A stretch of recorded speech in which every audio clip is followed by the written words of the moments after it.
आज का जो टॉपिक है हमारा, वो सीरीज में अगर हम एलसीआर सर्किट को कंबाइन करते हैं, दैट मीन्स कैपेसिटर, रजिस्टर और इंडक्टर तीनों को अगर हम कंबाइन करते हैं, ये सपोज हमने कोई सर्किट लिया, ठीक है, आर इसकी रेजिस्टेंस, ये इंडक्टर और एक कैपेसिटर, और जो हम इसको ईएमएफ दे रहे हैं पीछे से, वो कितनी है, ए नॉट साइन ओमेगा टी के बराबर आ रही है हमारी। तो यहां से अगर हम देखते हैं, इसकी एक और फिगर हमें बनानी है।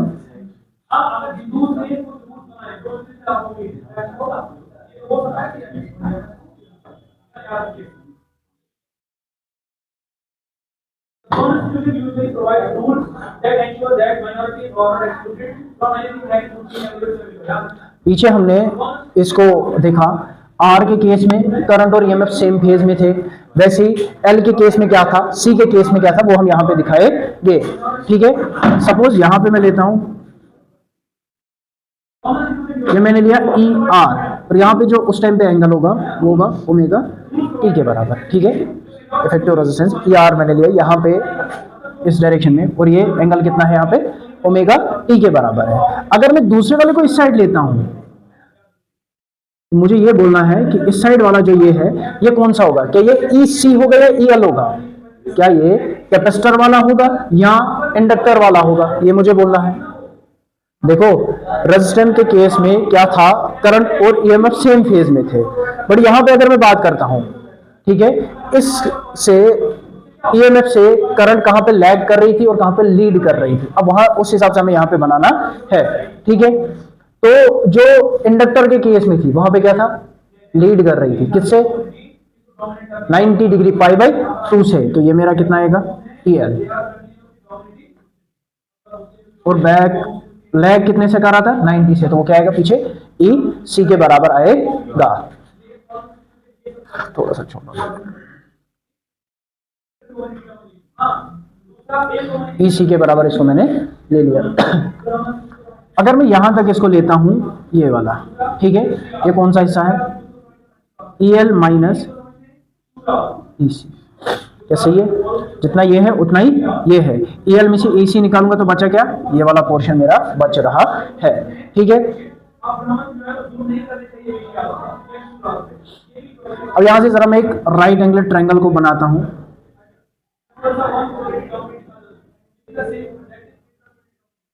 नाइन्टी डिग्री और इधर 90,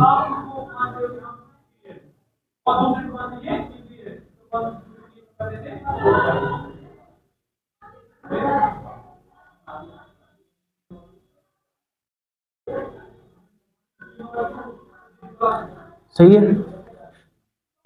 तो जितना ये है ई एल माइनस ई सी के, ये वाला हिस्सा भी उतना ही होगा, ई एल माइनस ई सी के ही बराबर ये वाला पोर्शन भी मेरा होगा। इसको मैं ओ लेता हूँ, यहाँ पे ए लेता हूँ और यहाँ पे बी लेता हूँ, कुछ भी नाम दे दो, ओ ए बी। ठीक है, इतना सही है। ये वाला पोर्शन भी क्या होगा, ई आर के बराबर होगा, यानी रिजल्टेंट जो होगा। ठीक, अगर अब यहां से हम देखते हैं, ठीक है, अब सबसे पहले ये ई आर जो है, इसको मैं कुछ और लेता हूँ, ई आर लेना जरूरी नहीं है, इसको मैं ई जेड लेता हूँ, टोटल रेजिस्टेंस लेते हैं इसको, इंपेडेंस ई जेड के बराबर इसको मैं लेता हूँ। अब ये ई जेड जो है, ये है क्या, ई जेड जो है इंपेडेंस है, टोटल इस सर्किट की वजह से करंट के चलने को कितनी ऑब्स्ट्रक्शन हो रही है, उसी को हम इंपेडेंस कहते हैं। ठीक है, अब यहाँ पे रेजिस्टर की वजह से भी रुकावट है, इंडक्टर की वजह से, कैपेसिटर की वजह से, तीनों के कॉम्बिनेशन की वजह से कितनी रुकावट इस सर्किट के अंदर करंट के चलने को आती है, उसी को हम इंपेडेंस कहते हैं। और इसको हम ई जेड से यहाँ पे लिख रहे हैं, इससे लिख रहे हैं, जेड से असल में हम इंपेडेंस को लिखते हैं, यहाँ पे मैंने ई जेड के बराबर ये लिया, रिजल्टेंट ई जेड के बराबर, तो असल में हम इसको जेड के बराबर लेते हैं। अब अगर मैं देखता हूं इन ट्रायंगल, क्या ट्रायंगल है मेरे पास, ओ ए बी, क्या यही है, ओ A B, O A B. अगर मेरे पास ट्रायंगल ओ ए बी है, तो पाइथागोरस थ्योरम के मुताबिक, according to Pythagoras theorem, Pythagoras theorem हमें क्या बोलती है, हाइपोटेन्यूज का square equals to base plus perpendicular का स्क्वायर, क्या सही है। हाइपोटेन्यूज क्या है मेरे पास, हाइपोटेन्यूज क्या है मेरे पास, ओ से लेके बी, तो क्या आएगा, ओ बी का स्क्वायर इक्वल्स टू किसके बराबर आएगा, ओ ए का स्क्वायर प्लस ए बी का स्क्वायर, यही बनेगा। हाइपोटेन्यूज का square equals to base plus perpendicular का स्क्वायर, बेस क्या है ओ से लेके ए तक और परपेंडिकुलर क्या है ए से लेके बी तक और हाइपोटेन्यूज क्या है लेके ओ से लेके बी तक, क्या यही बनेगा। अब ये ओ बी किसके बराबर हमने लिया, ई जेड, तो ये क्या बनेगा, ई जेड का स्क्वायर। ओ ए किसके बराबर है, अगर मैं ओ ए की बात करता हूं ये किसके बराबर है, ये है ना, किसके बराबर, ई आर का स्क्वायर प्लस ए बी किसके बराबर है, ई एल माइनस ई सी, क्या यही बनेगा, कुछ और बनेगा, सही है। अगर यहां पे मैं देखूंगा ओम्स लॉ से v किसके बराबर होता है, अब यहां v की जगह हम क्या यूज करते हैं, E equals to maximum value of potential, क्या है E, क्या E की जगह हम IR ले सकते हैं, है ना, E किसके बराबर आएगा, आई आर के बराबर, सही है। अब यहां पे मैं E की जगह क्या लिख सकता हूं, आई जेड का स्क्वायर, ई आर की जगह क्या आएगा, आई आर का स्क्वायर प्लस, अब यहां r की जगह z है तो मैंने z ही लिखा, r की जगह r है तो r ही लिखा।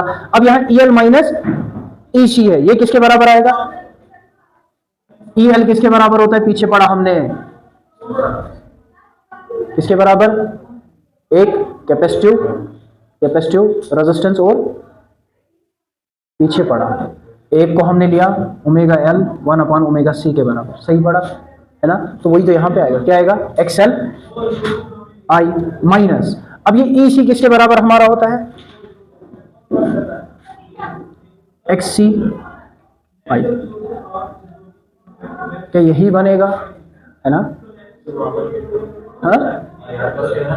हाँ ये वाला IR का स्क्वायर किससे है भाई, V किसके बराबर है ना, E की जगह पुट करना होता है, लेकिन E किसके बराबर होता है, I R की जगह, ठीक है। हाँ तो अब क्या किया हमने इसको, क्या मुझे समझ नहीं आया, फिर से रिपीट करो, मैंने बोला ना ER है ना, ER का, हाँ ER का की जगह आया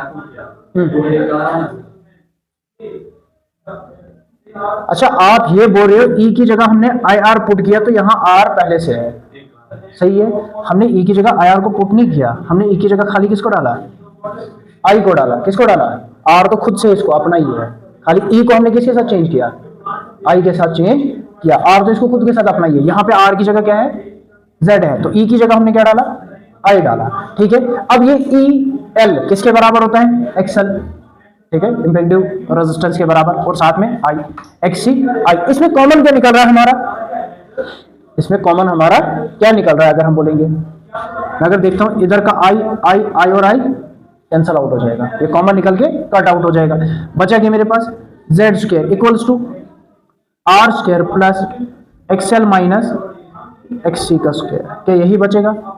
अब यहां स्क्वायर है, उस साइड शिफ्ट करता हूं, क्या बनता है, रूट बनेगा, तो क्या मेरा Z बराबर आएगा under root of R square plus XL minus XC का स्क्वायर, क्या मेरा फॉर्मूला यही बनेगा, मेरा फाइनल फॉर्मूला टोटल इंपीडेंस जो होगी इस सर्किट की, टोटल रुकावट करंट के चलने को कितनी होगी, इसके बराबर होगी। और कभी कभार एग्जाम में पूछा जाता है, ये दूसरे तरीके से निकालना है, कैसे आएगा, क्या R की जगह R ही रहेगा या कोई फर्क पड़ेगा, कोई फर्क नहीं पड़ेगा, प्लस अब ये XL किसके बराबर होता, ओमेगा L के बराबर, माइनस 1/ओमेगा C के बराबर ही है, इसका क्या आएगा, स्क्वायर, क्या इसी के बराबर ये फॉर्मूला निकलेगा, तो ये दूसरा फॉर्मूला हमारा इसका यहां से टोटल इंपीडेंस का निकला, यहां तो ये होगा या तो ये होगा, और कोई फर्क नहीं आती है, यानी टोटल करंट के चलने को नेट ऑब्स्ट्रक्शन जो होगी वो कितनी, एक हिसाब से हम इसको बोल देते हैं टोटल रेजिस्टेंस भी कितनी होगी इन तीनों की वजह से, तो वो किसके बराबर होगी, Z का बराबर R square plus omega L minus 1/ओमेगा C का होल स्क्वायर, या R square equals R square plus XL minus XC के बराबर ये आएगा। अब यहां पे एक चीज आती है फेज डिफरेंस, दो तरीके से हमें, एक तो होता है अगर ये रेजोनेंस में है, क्या है, अगर ये सर्किट रेजोनेंस के अंदर है तब इनका फेज डिफरेंस कितना होगा, और अगर रेजोनेंस में नहीं है तब इनका फेज डिफरेंस कितना होगा, वो हमने यहां से बताना है।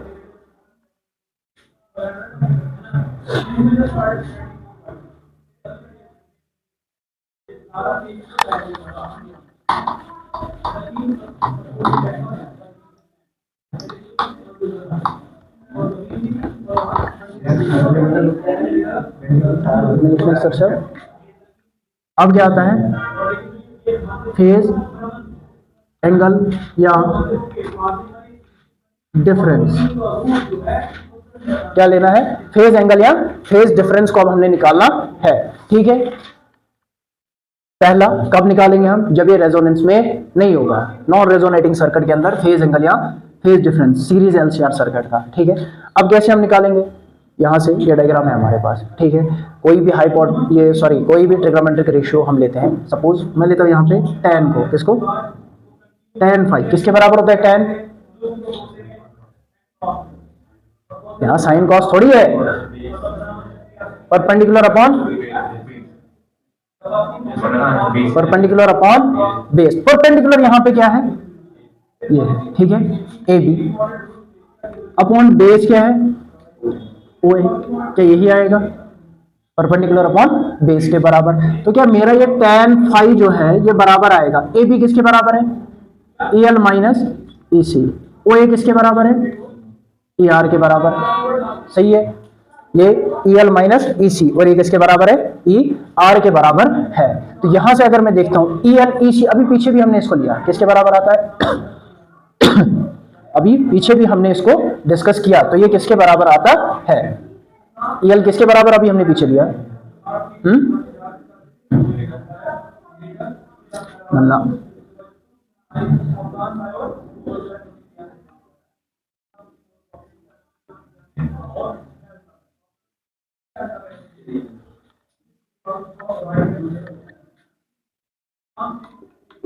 तो यही आएगा। यहां से कॉमन क्या निकला हमारा, आई निकलेगा, आई अंदर क्या बचा, XL minus upon I R, I और आई कैंसल। सही है, तो यहां से अगर मैं देखूंगा ये फाई कितना आएगा मेरा, tan इधर मल्टीपल है उस साइड लूंगा, डिवाइड, डेट मीन जाएगा tan इनवर्स में, tan इनवर्स, साथ में क्या है मेरे पास, XL minus X C upon R. तो ये फेज डिफरेंस होगा, इस शक्ल में भी हो सकता है, दूसरा फॉर्मूला भी इसका देख दिया जा सकता है, वो क्या है, इसको फिर से कन्वर्ट करना है। तो क्या ये हमारा फाई बराबर आएगा tan इनवर्स, अब ये एक्स एल कितना होता है, omega L minus X C, 1 upon omega C upon R. तो ये दूसरा फॉर्मूला इसका हमारा आ सकता है, सिर्फ वैल्यूज को चेंज करना है, एक्सएल की जगह डाल दिया ओमेगा एल, ठीक है, minus 1 upon omega C divided by R अपना ये आएगा नॉन रेजोनेटिंग सर्किट के अंदर।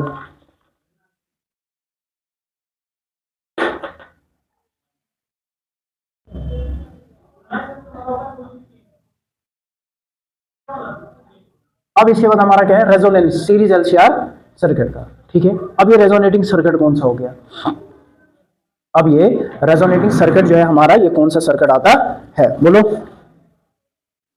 रेजोनेटिंग सर्किट वो सर्किट होता है जहां पे करंट के चलने को रुकावट मिनिमम होगी और मैक्सिमम करंट फ्लो होगी। क्या होगा, वैसा सर्किट जहां पे इंपीडेंस मिनिमम होगी और फ्लो ऑफ करंट कितना होगा, मैक्सिमम होगा। देखो इसको हम एक्सेप्टर सर्किट भी कहते हैं, क्या कहते हैं, एक्सेप्टर सर्किट। देखो ये हमारा एलसीआर सर्किट कहां पे यूज होता है, सपोज मैं करता हूं, हमारे घरों के अंदर रिमोट्स होते हैं, रिमोट टीवी का, फ्रिज का नहीं होता है, सॉरी, टीवी का, एसी का, है ना, मल्टीपल चीजों का जो रिमोट होता है वो कैसे चलता है, क्या कोई वायर है, नहीं है, वायरलेस जो भी चीज ऑपरेट हो रही होती है उनके अंदर हमारे यही एलसीआर सर्किट्स ही यूज होते हैं। इवन कि हमारी गाड़ी जो रिमोट्स होते हैं ना गाड़ी को लॉक अनलॉक करने के लिए, उनके अंदर भी कौन सा सर्किट होता है, एलसीआर। ये पर्टिकुलर फ्रीक्वेंसी के ऊपर काम करते हैं जहां पे वो उस फ्रीक्वेंसी को मैच करता है और वो चलना स्टार्ट करता है। होता क्या है, टीवी के एक जैसे मॉडल्स होंगे, ठीक है, उन मॉडल्स के अंदर सेम एलसीआर सर्किट होगा, यानी एक का ही रिमोट दूसरे टीवी को, सेम मॉडल के टीवी को लग जाएगा। लेकिन गाड़ियों के अंदर ऐसा नहीं होता, क्योंकि वहां पे चोरी होने का खतरा है, एक आया खटारी लेके नहीं लेके भाग जाएगा, तो ऐसा नहीं होता है। तो इनका यूज हमारे वायरलेस ऑब्जेक्ट्स के अंदर होता है। चाहे घरों के अंदर हम देखेंगे, हमारे फोन्स है, क्या है, मैंने कोई नंबर डायल किया, अब जो मैंने डायल किया, मैं अगर कॉल कर रहा हूँ, वो किसी और के फोन पे ही क्यों बज रहा है, कहीं और क्यों नहीं बज रहा है? क्योंकि वो उसके ही साथ उसकी फ्रीक्वेंसी मैच हो रही है। ठीक है, अब अगर मैं बात करूंगा resonance of series LCR circuit की, इसको हम क्या बोलते हैं? Acceptor circuit. क्या बोलते हैं इसको? हम बोलते हैं एक्सेप्टर सर्किट भी।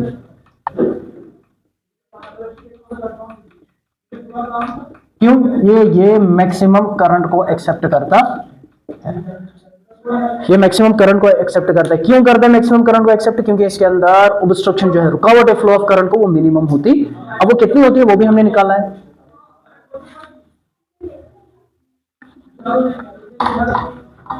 इसको क्या आएगा? देखो, any series LCR circuit, any series LCR circuit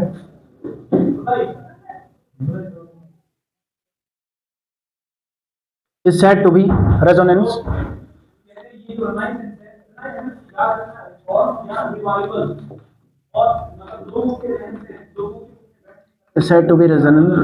when impedance is minimum and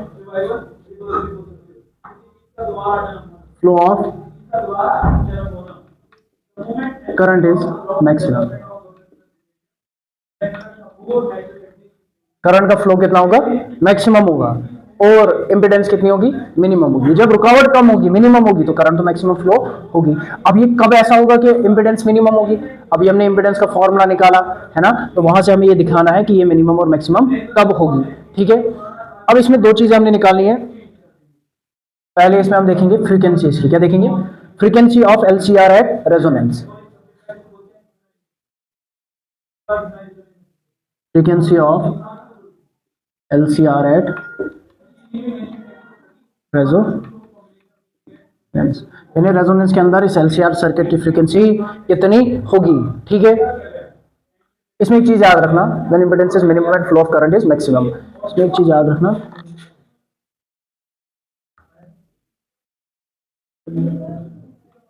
XL बराबर होगा एक्ससी के, तब ये मिनिमम हो सकती है।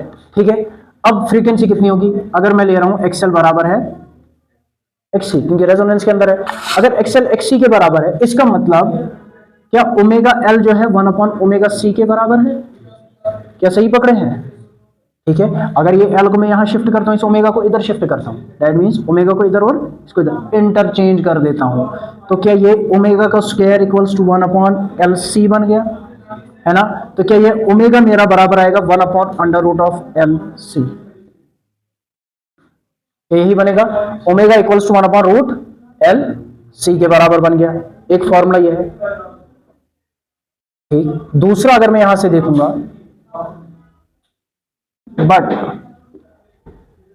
तो ये सही है, ओमेगा बराबर होता है 2 पाई म्यू के बराबर, जो है फ्रीक्वेंसी, नॉर्मल फ्रीक्वेंसी। क्या ओमेगा इसी के बराबर होता है? 2 पाई म्यू के बराबर। तो करो पुट, यहां पे क्या बनेगा? ये 2 पाई म्यू, ओमेगा की जगह क्या डाला मैंने? 2 पाई म्यू डाला, साथ में क्या आएगा?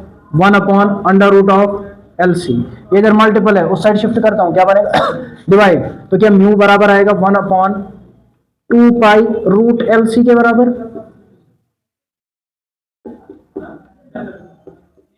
क्या यही फॉर्मूला मेरा फ्रीक्वेंसी का बनेगा?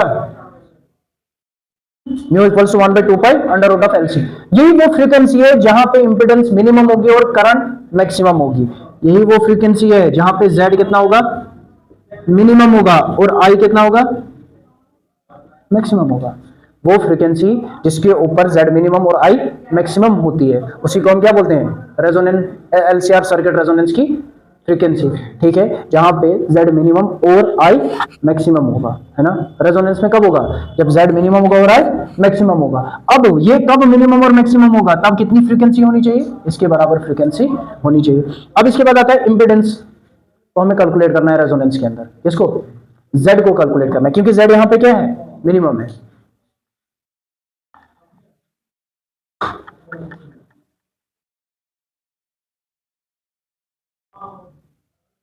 Calculation of impedance at resonance. Calculation of Z at resonance. ठीक है, Z को हमने कैलकुलेट करना है कहां पे, रेजोनेंस के अंदर।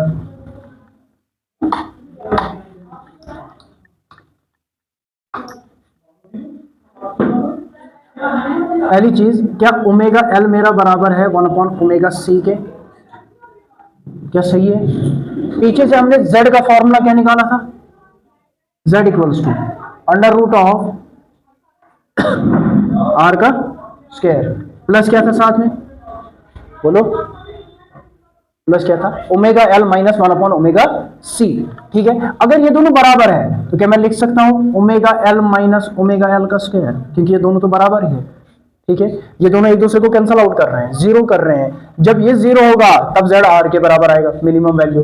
अब अगर इन दो में से एक भी बड़ा होगा, ये बड़ा हो या ये बड़ा हो, तो उसका स्क्वायर जो है R के साथ ऐड होगा और वो Z को बढ़ाएगा और करंट को घटाएगा। तो क्या मेरा Z आएगा बराबर under root of R square, square root cancel, क्या Z बराबर है R के, और ये क्या होगा, मिनिमम वैल्यू इसकी किसके बराबर आएगा, Z किसके बराबर आएगा, R के, और यही इसकी क्या होगी, मिनिमम वैल्यू होगी। ठीक है, और इसी टाइम पे जब ये Z इंपेडेंस रेजिस्टेंस के ही बराबर होगा, दैट मींस इनका कुछ नहीं है, ये Z किसके बराबर आ रहा है, R के बराबर, उसी टाइम पे मेरी करंट जो होगी वो क्या होगी, मैक्सिमम फ्लो हो जाएगी। अब इसकी कुछ प्रॉपर्टीज है, क्या है इसकी प्रॉपर्टीज है, प्रॉपर्टीज इसकी LCR की एट रेजोनेंस। रेजोनेंस के अंदर LCR सीरीज सर्किट की कुछ प्रॉपर्टीज है। ठीक है, अब वो क्या प्रॉपर्टीज है पहली अगर हम देखेंगे, इसके अंदर सबसे पहली चीज अगर हम देखते हैं, XL जो है ये बराबर आता है हमारा किससे, XC के। ठीक है, दूसरा अगर हम देखेंगे कि ये ओमेगा मेरा बराबर आया 1/√LC के, दूसरा पॉइंट, दूसरा क्या आया मेरा, ओमेगा किसके बराबर है, 1/√LC के। तीसरा पॉइंट मेरा यहां से क्या निकला, तीसरा पॉइंट मेरा यहां से क्या निकला, फ्रीक्वेंसी का किसके बराबर, म्यू किसके बराबर आया था, 1/2π√LC के। क्या ये तीन पॉइंट्स मेरे यहां से हो गए। चौथा पॉइंट अगर मैं देखूंगा वो क्या है, Z क्या होती है, इंपेडेंस क्या होगी, मिनिमम, और I क्या होगी, मैक्सिमम होगी। सही है, ये चार पॉइंट्स, और यहीं पे रखना इसको, Z होगा बराबर किसके, R के, यही रेजोनेंस के, ये सॉरी रेजिस्टेंस के बराबर होता है। आगे अगर हम देखते हैं, यहां से अब इससे एक बहुत इंपॉर्टेंट पॉइंट समझने का है, Z किसके बराबर आ रहा है, R के। दैट मींस ये जो हमारा था इतना सारा, इसका कोई फायदा नहीं आएगा यहाँ पे। क्यों नहीं आएगा, देखो Z है R के बराबर, पीछे हमने सर्किट्स पढ़े, रेजिस्टेंस का अलग पड़ा, इंपेडेंस का अलग पड़ा, इंडक्टर का अलग पड़ा और कैपेसिटर का अलग पड़ा। तो मुझे बताओ, जब हम रेजिस्टर का सर्किट पढ़ रहे थे, क्या वहां पे EMF और I के बीच में कोई फेज डिफरेंस था, नहीं था। वहां पे E और I जो है ये सेम फेज के अंदर थे। सही है, और यहाँ पे इस केस के अंदर क्या था, ये लीड कर रहा था कितने से, π/2 से, और यहाँ पे क्या कर रहा था, ये लैग कर रहा था कितने से, π/2 से। लेकिन इस AR के केस में ये दोनों सेम फेज में थे। अब ये Z इंपेडेंस किसके बराबर आ रहा है, R के बराबर। तो अगर हम इंपेडेंस देखेंगे एक सर्किट की, LCR सर्किट की, किसकी, LCR सर्किट की, जब हम इंपेडेंस देखते हैं वहां पे E और I जो होगा ये सेम फेज में होगा। क्या होगा, क्या होगा, कोई भी फेज डिफरेंस E और I के बीच में नहीं होगा। क्यों, क्योंकि ये इंपेडेंस किसके बराबर आ रहा है, R के बराबर, और R के केस में EMF और I जो है सेम फेज में होते हैं, कोई भी फेज डिफरेंस नहीं होता है। ये बहुत इंपॉर्टेंट पॉइंट यहां से याद रखने का है, यहां से बर के क्वेश्चंस पूछे जाते हैं एग्जाम्स में। ठीक है।